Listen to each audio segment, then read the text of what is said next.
In that well-known song sung by Frank Sinatra towards the end of his life and others, the song is My Way. There's a line in it which says, "To think I did all that." And when I heard that line for the first time,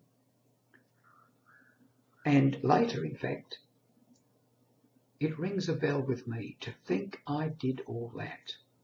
Because when I look back over my own life, and I'm now 85, particularly with creative ideas and poems, in the 1970s particularly, I wrote a lot of poems. When I say I wrote them, I often think to myself, did I really write them? Or did something simply come through me?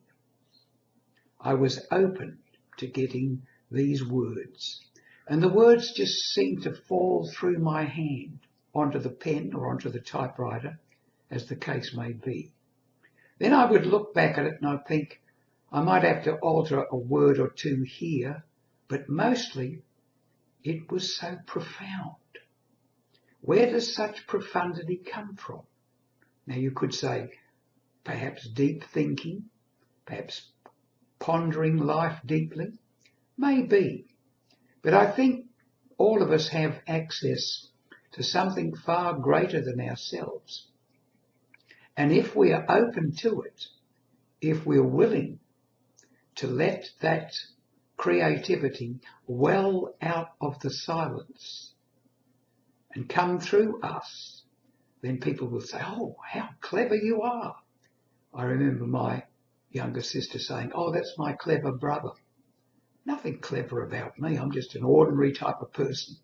But I do think that because I've been open to creativity, knowing for a long while now that each of us has a higher self, something, some grand self, some godlike self, which can move through us, put messages through us, use our physical body, use our brains, if we are willing.